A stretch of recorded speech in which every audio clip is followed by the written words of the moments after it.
Assalamualaikum warahmatullahi wabarakatuh. Perkenalkan, nama saya Muhammad Arif Almahendra dengan NIM 62324221014, kelas PKOG. Baik, di sini saya akan meringkaskan bab 1 sampai bab 6 untuk memenuhi ujian tengah semester, yaitu judulnya tentang ilmu sosial dasar dan budaya. Baik, mata kuliah ilmu sosial dan budaya dasar merupakan mata kuliah umum di perguruan tinggi yang bertujuan untuk membentuk mahasiswa menjadi individu yang berkepribadian utuh, berakhlak baik, serta mampu hidup bermasyarakat dengan menghargai nilai sosial, budaya, dan lingkungan. Tujuan dan kompetensi mahasiswa diharapkan yaitu: 1. Untuk memahami dasar pemikiran dan tujuan SBD. Yang kedua itu untuk menjelaskan hakikat manusia. Yang keempat itu menghargai keragaman, kesetaraan, serta berpartisipasi dalam pelestarian lingkungan hidup. Yang kelima itu untuk menggunakan ilmu pengetahuan, teknologi, dan seni untuk berkepentingan masyarakat. Baik, metode pembelajarannya dilakukan secara aktif melalui diskusi, presentasi, penulisan makalah, studi pustaka, dan studi lapangan dengan menekankan kerjasama, berpikir kritis, dan bertanggung jawab sosial. Mahasiswa tidak hanya menerima teori, tetapi diajak menganalisis, mengimplementasikan nilai-nilai sosial budaya dalam kehidupan nyata. Baik, untuk bab 1 itu fokus pengenalan kerangka studi orientasi dasar, yaitu bab ini memperkenalkan SBD, mata kuliah wajib dipelajari perguruan tinggi. Tujuannya adalah membangun kesadaran sosial kebudayaan mahasiswa. Materi utamanya meliputi standar dan kompetensi, menentukan apa yang harus dicapai mahasiswa, pengetahuan, sikap, dan keterampilan. Yang kedua itu visi misi dan tujuan, menjelaskan mengapa mata kuliah ini penting bagi pembentukan karakter dan wawasan.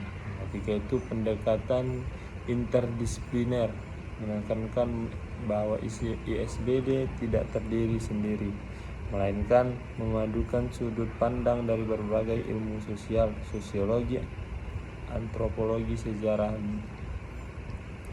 Yang bab 2 itu manusia dan kebudayaan, yang menjelaskan fokusnya utama hakikat manusia, penciptaan budaya, dan dinamika perubahannya. Bab ini adalah inti dari pemahaman budaya,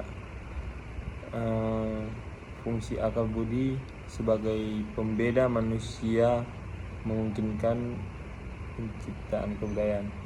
Yang pertama itu konsep dasarnya menjelaskan definisi kebudayaan, unsur dan model kebudayaan yang ada. Yang kedua itu perubahan kebudayaan, membahas secara detail mekanisme perubahan termasuk inovasi, difusi, akulturasi.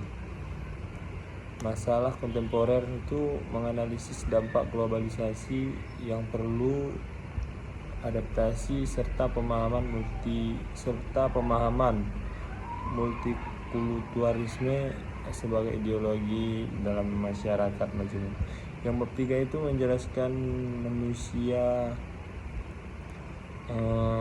dan peradaban, evolusi peradaban manusia dari masa lampau hingga era digital. Bab ini menempatkan kebudayaan dalam konteks sejarah yang lebih luas, yaitu peradaban.